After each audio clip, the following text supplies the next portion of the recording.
Hello everyone, Suparna. Welcome back to my channel Suparna Speech Therapy Clinic. In my last videos, I had discussed about the various characteristic features exhibited by children with ASD and the classification of ASD as well. Today, I am going to discuss about the assessment or the diagnosis of ASD. So, when it comes to the diagnosis as well as when it comes to the management of ASD, we need to have a multidisciplinary approach. That is basically different professionals from various disciplines should be involved in the assessment as well as management of especially ASD. So, the various professionals involved include ENT, pediatrician, neurologist, audiologist and speech language pathologist, clinical psychologist, occupational therapist, physiotherapist, special educator, social worker and a counselor. So, a nutritionist if required. And so, basically in the assessment as well as in the management, we need to have this teamwork or the team approach. So, once the child, so most of the time the parents suspect a hearing loss when the child does not respond to a proper name call. So, the first thing they might do is they go to a ENT for an hearing assessment or to check the hearing status. So, the hearing once the ENT clearance is done, the ENT might send the child or the kid to the audiologist and speech language pathologist, while the audiologist assess the hearing part, and once the hearing loss is ruled out, the speech language pathologist does the assessment part. So, in the assessment we take a detailed case history and then we come to the language tools, the standardized test materials included for language assessment, and once the language age is found out, we come to we take a screening tool, that is basically to assess the probability of ASD. It indicates the risk for ASD, whether there is a risk for ASD and whether there is no risk for ASD.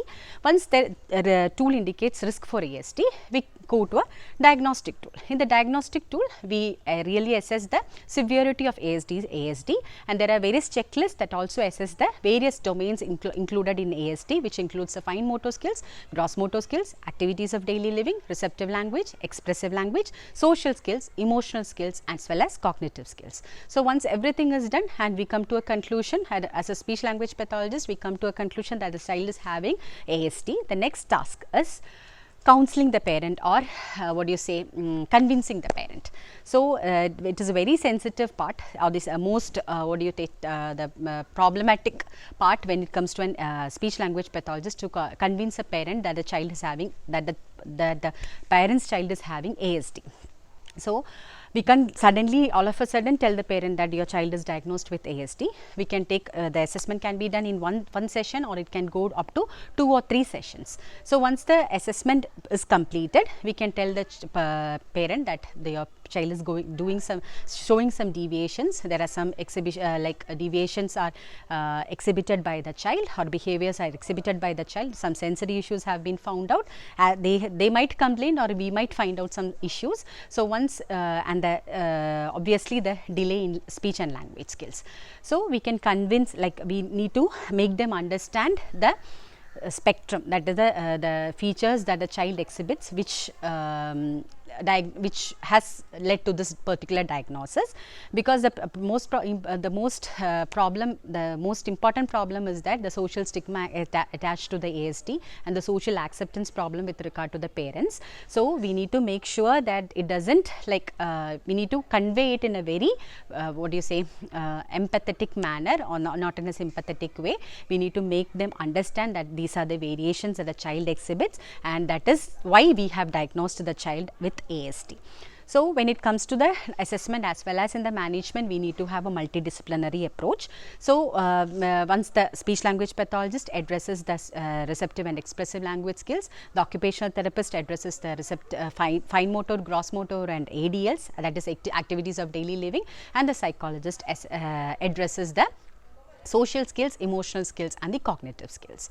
So, once the most important factor or the most important thing with respect to the ASD is early identification, that is early intervention, early identification along with early intervention, and along with that we need to have a multidisciplinary approach.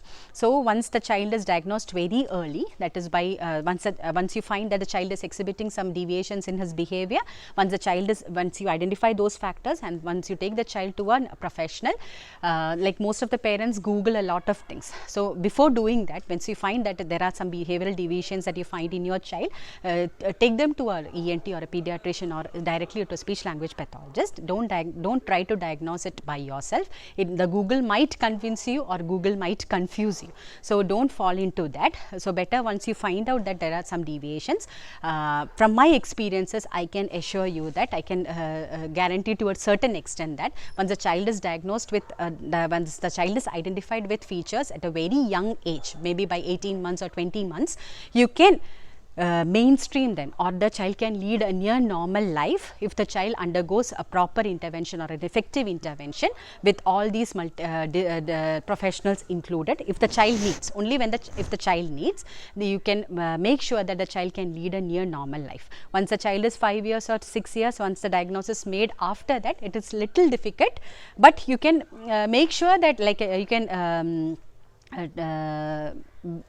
make the child achieve the skills, but the early diagnosis, early identification, early diagnosis and a multidisciplinary approach, that is from my experience I am saying. I have dealt with a lot of ASD kids and have got good results with such children, especially at a young age. So, but earlier the diagnosis, earlier the intervention, and also a multidisciplinary approach, that is that should be under a single roof. Like all the professionals, I said we need to have a multidisciplinary approach, and if the professionals are from the same center or the same institute, it will be very effective and beneficial for the child, because they can give an integrated approach. They can have a very good discussion among themselves, rather than the child is attending speech language pathology here, speech language therapy here in one center, and an occupational therapy in another center, and psychology like behavioral modification therapy in another center.